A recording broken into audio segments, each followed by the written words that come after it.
뻐꾸기니까 뻐꾹뻐꾹 이렇게 울었겠죠. 자, 뻐꾸기가 울고 있는데 그 옆까지 앉아있던 비둘기가 이 뻐꾸기에 묻습니다. 뻐꾸기님, 왜 그리 슬피 울고 계십니까? 배가 고프신가요? 이렇게 묻습니다. 그러자 뻐꾸기가 한숨을 토해내면서 이렇게 말합니다. 내 아이들이 나를 알아보지 못합니다. 자녀들에게 이런 대접을 받을 줄은 생각도 못했어요. 이렇게 얘기합니다. 노년이 너무 쓸쓸합니다. 라고 말하는 이 뻐꾸기에게 이 비둘기가 물었어요.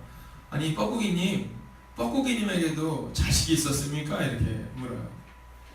그러자 그럼요 라고 말합니다. 자, 비둘기가 이렇게 말합니다.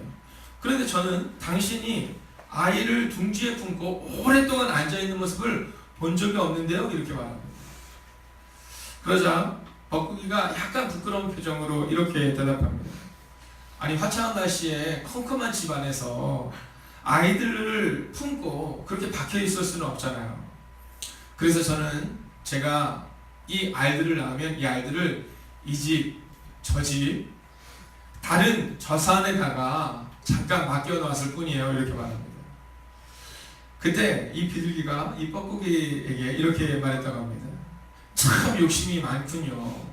심은 것도 없이 거두려고 하는 당신은 참 욕심장이군요. 라는 이전 어른들이 얘기했던 우화 중에 하나의 이야기입니다. 자, 이 뻐꾸기들은 알을 낳으면 자기가 키우는 게 아니라 다른 이 새들에게 맡겨놓는다는 거죠. 그럼 교회 어떻습니까?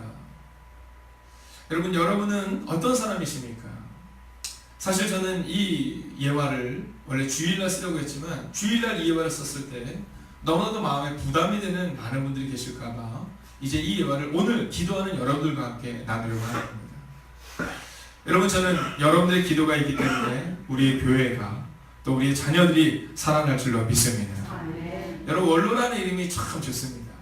저도 꿈 중에 하나가 이 다음 원로 목사가 되는 것입니다. 이게 목사님들을 잘 보면 어떤 분들은 원로 목사가 돼서 참 존경받으면서 사는 분이 있고요. 또 어떤 분은 하필 왜 저분이 우리 교회의 원로 목사님일까 라는 분들이 있습니다. 여러분, 교회도 마찬가지입니다. 어떤 분은 그 원로 장로님이 계셔서 그분 빨리 보고 싶다 라는 장로님이 계신가 하면 어떤 분은 그분이 하필 계셔서 우리의 모든 것이 이렇게 막힐까 라는 분이 있을 수 있다는 겁니다. 권사님 마찬가지죠. 여러분, 내가 권사다 라고 말하기 이전에 사람들이 우리를 권사님이라고 불러줘야 하는 겁니다. 성경을 보면 안디옥 교회에서 이제 그리스도인이라는 칭호를 처음 받았다라는 그런 표현이 나옵니다. 참 은혜로운 표현이죠. 여러분, 안디옥에 있는 사람들이 예루살렘에 살고 있었던 유대인들이 아니었다는 겁니다. 자, 그들은 누구냐면 이방인이었는데 이방인들이 이방인들을 볼 때, 즉 이방인들이 회심한 그리스도인들, 디아스포라 유대인이나 또는 안디옥에서 전도된 사람들을 볼 때, 이 사람들 뭔가 다른 거예요. 여러분, 그리스도인은 우리가 우리를 드러내는 게 아니에요. 다혜자매가 어디 가서 너 교회 다니, 예, 저 그리스도인이다 이렇게 말하는 게 아니라 세상 사람들이 우리를 보면서 뭔가 다른데? 혹시? 라고 말할 때 그때 사람들이 저 사람 저 교회 다녀서 저렇게 착해. 이때 바로 그리스도인의 칭호를 받게 됐다는 겁니다. 이게 바로 안디옥에 나오는 그리스도인이라는 칭호를 받았다는 이유입니다.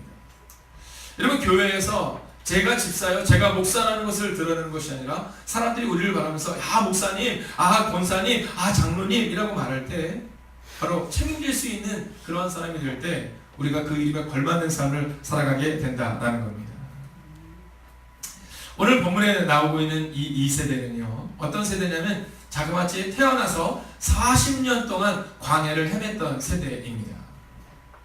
근데 이 세대가 왜 광야를 헤매게 되었느냐 하면 우리가 어저께 읽었던 29절의 말씀처럼 믿음으로 홍해를 건넜던 1세대의 사람들이 믿음을 잃어버립니다. 그리고 그들이 가나안 땅 앞에서 하나님을 신뢰하지 않아요. 하나님은 그들의 그 고백을 보면서 너희가 그 땅을 정탐한 40일의 시간을 1년으로 쳐서 내가 40년 동안 너희를 광야에서 훈련시키겠다라고 말합니다. 근데 거기서 슬픈 사실은 뭐냐면, 그런데 그 40년의 시간 동안에 너희의 1세대는 다 죽음을 맞이하게 될 것이다. 즉, 그 땅에 들어가지 못한다 라고 말합니다. 다만 딱 두 사람은 들어갈 수 있다라고 말하죠. 그 사람이 누군지 아십니까? 여호수아와 갈렙입니다. 여러분, 이 여호수아와 갈렙은 심은 대로 거두었던 사람들입니다. 10명의 정탐꾼과 그곳에 있었던 많은 사람들이, 장관이 60만 명 이상의 사람들이 막 고백해요. 여성분들에 더 많은 사람들이 고백해요. 우리는 망했다라고 말입니다. 그런데 이 여호수아와 갈렙은 말합니다. 우리는 하나님의 능력을 믿는다라고 말입니다. 함께 따라할까요? 하나님이 함께 하시면 됩니다. 여러분, 새벽이지만 저희 사모가 그렇거든요. 새벽에는 여성분들이 화장을 안 하기 때문에 자꾸 옆 사람이랑 인사하면 안 된다고. 뭐 어떻습니까? 가족인데. 그렇잖아요. 네, 가족끼리인데 어때요? 저는 참 한 가지 의아스러운 것이 있습니다. 그것은 뭐냐면 저희 아내 되는 사모께서 집에서는 꼴같이 있다가 네, 전혀 화장 안 하고 있다가 나갈 때 화장을 하는 것을 볼 때 참 신기하다라는 생각이 듭니다. 근데 그 이유는 뭐냐면 가족이기 때문인 거죠. 자, 그래서 옆에 있는 분에게 한번 이렇게 한번 선포하겠습니다. 하나님이 함께 하시면 됩니다. 믿으십니까? 아멘. 여러분, 이것을 아멘으로 선포하는 것과 그리고 우리가 그것에 대해서 무의미하게 되어서 다릅니다. 왜냐하면 2명의 사람들만이 지금 이 여리고성에 들어가고 있는 거예요. 여러분, 여호수아와 갈렙이 오늘 이 성을 돌 때 어떤 마음이었을까요? 아마 여러 가지 생각이 들었을 겁니다. 특별히 기억나는 사람들이 많았을 거예요. 여러분, 갈렙이라는 이름에서 우리가 알 수 있는 것처럼 갈렙은 어떤 이름을 가지고 있습니까? 갈렙은 유대인이 아니었다라는 거예요. 자, 이 당시에는 유대인과 비유대인의 의미는 없었지만 한마디로 말하면 갈렙은 이스라엘의 12지파 중에 한 사람이 아니었다라는 겁니다. 갈렙의 이름에서 우리는 무엇을 했으면 갈렙은 잡족이었다는 거예요. 잡족. 자, 갈렙은 지금 이스라엘 사람들을 따라 나왔던, 애굽에서 나올 때 따라 나왔던 이방인 중에 한 명이었다는 겁니다. 여러분, 그런데 이 갈렙이 자그마치 50%의 역할을 감당하잖아요. 여러분, 놀랍고 위대한 일이 바로 여기 기록하고 있는 겁니다. 자, 그 이유는 어디에 있을까요? 바로 순종했기 때문이라는 겁니다. 순종의 힘이 바로 이 여리고성을 무너뜨렸다라는 겁니다. 어제 우리는 반복의 힘에 대해서 함께 나누었습니다. 자, 믿음이 있다라는 것을 우리가 증명할 수 있는 것은 바로 그 사람의 삶에서, 반복적인 삶에서 우리가 믿음을 발견할 수 있었다면, 이제 오늘은 순종에 대해 함께 살펴보려 하는 것입니다. 여러분, 성경은 자녀를 잘 키우라고 말하고 있고 자녀를 위하여 기도하라고 말하고 있는데, 우리는 그것에 순종하지 못할 때가 종종, 아니 자주 있지요. 여러분, 성경은 말씀대로 살아내라고 말하는데 그렇게 살지 못하는 우리의 모습을 우리는 보게 된다라는 겁니다. 가끔 물어보시는 분들이 있으세요. 왜 능력이 나타나지 않을까요? 이유는 단순하고 명료합니다. 함께 따라할까요? 순종하면 하나님이 책임지십니다. 근데 이 순종이 참 어려워요. 순종이 참 어려워요. 그러나 오늘 이스라엘 백성들은 순종했다는 겁니다. 여러분, 오늘 이스라엘 백성들이 여리고성을 도는 것만큼 어려운 순종은 없었을 것이라고 생각합니다. 여러분, 오늘 이스라엘 백성들이 여리고성을 돌 때 이 여리고성은 강력한 성이었거든요. 근데 오늘 이스라엘 백성들은요, 순종해요. 놀랍지 않습니까? 말도 안 되는 상황이잖아요. 그러나 이 말도 안 되는 상황에 순종할 수 있었던 것은요, 40년의 광야의 시간이 있었기 때문이에요. 여러분, 저는 오늘 이 새벽 이 시간이 우리 가운데 구름 기둥과 불 기둥을 보는 시간이 되기를 원합니다. 40년 동안 구름 기둥이 떠오를 때야 이스라엘 백성들이 갔다 하라고 말하잖아요. 여러분, 하나님의 역사를 우리 눈으로 목도해야 된다는 거예요. 근데 놀라운 사실은 성경을 보면 이스라엘 백성들 전부가 구름 기둥이 떠오르는 것을 보았다라고 말하잖아요. 보았다. 여러분, 들었다가 아니라 보았답니다. 여러분, 믿음으로 선포합니다. 여러분의 가정에 하나님의 역사하신 것을 보는 은혜가 임하게 될 것입니다. 듣는 은혜가 아니에요. 야, 우리 교회 김용 장로님, 박용 목사님 알지? 그분들의 가정 가운데 놀라운 일이 일어나서 듣는 겁니다. 여러분, 듣는 게 아니라니까요. 보는 겁니다. 남의 가정에 나타난 역사가 아니라 함께 따라가 우리의 가정에, 나의 삶에. 할렐루야. 여러분, 그 삶만큼 위대한 것이 없어요. 여러분, 목사가 돼서 어느 때가 가장 행복한지 아십니까? 저는 부흥 강사님들을 볼 때 부러운 게 어렸을 때 있었어요. 그게 뭐냐면 이야기를 하는데 대부분 다 자기 교회 얘기를 하잖아요. 얘기를 하는데 다 자기 교회를 하잖아요. 요즘에 제 마음 가운데 정말 감사한 것은 뭐냐면 어디 가서 얘기를 할 때 뭐 다른 책 보고 얘기하지 않고 우리 교회 성도님들에 대한 이야기를 할 수 있는 것이 참 감사합니다. 여러분, 순종이 여리고성을 무너뜨렸던 것처럼 순종이 우리의 가정의 문제를 무너뜨릴 것이고, 그리고 여러분들이 눈으로 보게 되는, 성이 무너진 것을 보게 되는, 40년 동안 광야에서 헤매다가 끝나는 인생이 아니라 끝내는 여리고성을 정복하는 그 놀라운 인생이 되게 될 것입니다. 자, 그러면 순종이 답이다라고 말하는데, 자, 우리는 흔히 이야기합니다. 무엇이 바른 믿음이냐, 또 무엇이 큰 믿음이냐라는 이야기를 합니다. 여러분, 바로 이렇게 순종하는 믿음이 큰 믿음이라는 것입니다. 여러분, 여러분이 순종할 때 여러분의 자녀들도 순종하게 될 것입니다. 근데 이 큰 믿음에 대해서 마태복음 8장에 보면 아주 재미있는 이야기가 나오고 있습니다. 자, 예수님께서 큰 믿음이라고 말씀하시는 부분이 별로 없는데, 그 본문의 말씀에는요, 큰 믿음이라는 큰 믿음을 가진 한 사람이 나옵니다. 자, 이 사람이 누구냐면 백부장이에요. 백부장. 자, 백부장에게 종이 있는 겁니다. 하인이 있는 거예요. 근데 백부장이 사랑이 참 많은 겁니다. 오늘 끝나고도 우리가 함께 기도하겠지만, 오늘 이곳에는 우리 목자님들이 계십니다. 자, 우리 목자님들은요, 최소한 오늘은 꼭 문자를 좀 보내주셔야 됩니다.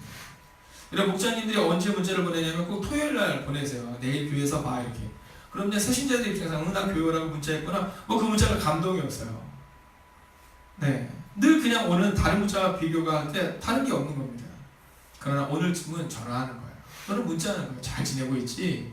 내가 집사님 얼마나 보고 싶은지 몰라. 내가 집사 얼마나 사랑하는지 몰라. 여러분, 이 백부장이 얼마나 사람이 많은 사람인지 모릅니다. 오죽하면 자기 하인을, 그 당시에는요 그냥 말같이 생각했거든요. 말 죽으면 버리듯이. 근데 이 하인을 사랑해서 예수님께 나온 겁니다. 고쳐달라고. 근데 예수님이 뭐라고 말씀하시냐면, 야, 내가 가서 고쳐주겠다, 이렇게 말씀하세요. 그랬더니 백부장이 펄쩍대요. 그래서 무슨 말씀이십니까? 저는 주님이 제 집에 들어오는 걸 감당하지 못합니다 라고 말합니다. 이게 신적 경외감이죠. 여러분, 이 백부장에게는 하나님의 능력이, 그리스도 예수의 능력이, 성령의 능력이 얼마나 크다는 것을 알고 있었어요. 그래서 감히 우리 집에 안 와도 된다는 겁니다. 거기는 많은 사람들이 다 의아한 거예요. 아니, 고쳐달라고 하는 거죠. 뭐 무슨 소리 하는 거야? 라고 말할 때, 그때 이 백부장이 이렇게 말합니다. 저에게도 부하들이 있습니다. 부하들고 이렇게 하라면 이렇게 하고, 오라 하면 오라고 하고, 가라 하면 가는데 오시지 마시고 말씀으로만 하옵소서. 여러분, 어제 수요일을 통해 우리가 함께 나눴지만 사라는 연약한 여인이었어요. 나이가 많은 할머니였어요. 여러분, 경주가 끊어져서 여러분 단상에서 이제 그에게는 소망이 없는 여인이었는데, 이 여인이 능력의 근원이 하나님께 있다는 것을 고백하는 순간 그가 열국의 어미가 되는 거예요. 백부장이 능력의 근원이 예수님께 있다는 사실을 믿고 고백하는 순간 그의 하인이 나음을 얻게 되었다는 거예요. 근데 그걸로 끝나지 않습니다. 예수님이 매우 놀라시며 이렇게 말씀하십니다. 야, 내가 이만한 믿음을, 한마디로 큰 믿음을 본 일이 없다라고 말해요. 이스라엘 사람도 아니었습니다. 유대인도 아니었습니다. 그러나 하나님은 그의 순종의 모습, 예수님, 내게 부하가 있는데 이렇게 하면 이렇게 하고 저렇게 하면 저렇게 하는데, 하물며 예수님이 말씀하시는데 이 놀라운 일이 일어날 텐데 뭐하러 저희 집까지 오십니까? 라는 그의 믿음의 고백. 그 고백을 보며 주님은 큰 믿음이라고 말씀하세요. 그리고 오늘 이 여리고를 무너뜨리는 이 믿음을 성경은 큰 믿음이라고 말하며 히브리서에 기록하고 있는 믿음의 걸음들 가운데 하나로 바로 이 말씀을 기록하고 있다는 겁니다. 사랑하시는 여러분, 믿음 없이 광야에서 40년 동안 헤맸던 이스라엘 백성들이 아니라 오늘 순종으로, 그 순종으로 여러분의 삶을 확증하심으로 여러분의 가정과 교회 가운데 있는 문제를 무너뜨리고 그 땅을 정복하는 여러분과 제가 되기를 주의 이름으로 축원하겠습니다. 여러분과 함께 우리가 말씀을 듣고 기도할 텐데요. 오늘 특별히 두 가지